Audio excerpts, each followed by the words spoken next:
Welcome to Edutex Niranjan YouTube channel. Assessment year 25-26-এ যারা এখনও ট্যাক্স ফাইল করেননি তারা 31/12/2025-এর মধ্যে অবশ্যই ট্যাক্স ফাইল করবেন। আপনাদের হয়তো মেসেজও আসবে নন ফাইলিং আইটিআরের, অর্থাৎ যদি কেউ ট্যাক্স ফাইল না করেন 31শে ডিসেম্বর 2025-এর মধ্যে, তাহলে কিন্তু নন ফাইলিং আইটিআর নোটিশ আসতে পারে। সেক্ষেত্রে আপনাকে কারণ জানাতে হবে কী কারণে আপনি ট্যাক্স ফাইল করেননি।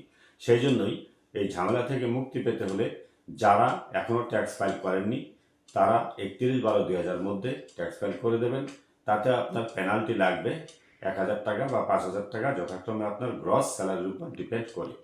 আর যে সমস্ত ট্যাক্স পেয়াররা রিটার্ন অলরেডি ফাইল করেছেন, তাদের যদি কোথাও ভুল হয়ে থাকে, তারা যদি রিভাইজ করতে চান, সেই রিভাইজ রিটার্নেরও কিন্তু লাস্ট ডেট 31/12/2025।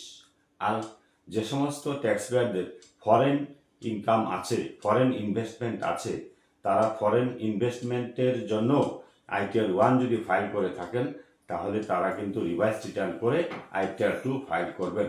ফরেন ইনভেস্টমেন্ট অবশ্যই ডিসক্লোজ করবেন। যদি আপনি সেল করে থাকেন তাহলেও ডিসক্লোজ করবেন, সেল না করে থাকলেও ডিসক্লোজ করতে হবে, নাহলে কিন্তু আপনার নোটিশ আসতে পারে।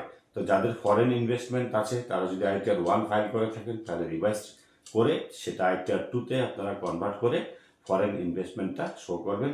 আর যারা অলরেডি রিটার্ন ফাইল করেননি তারাও কিন্তু বিলেটেড রিটার্ন ফাইল করবেন 31/12/2025-এর মধ্যে, তা নাহলে কিন্তু নন ফাইলিং আইটিআর নোটিশ আসতে পারে। যদি ভিডিওটি ভালো লাগে, please like, share and subscribe this channel to get notification off the next update. Thanks for watching this video.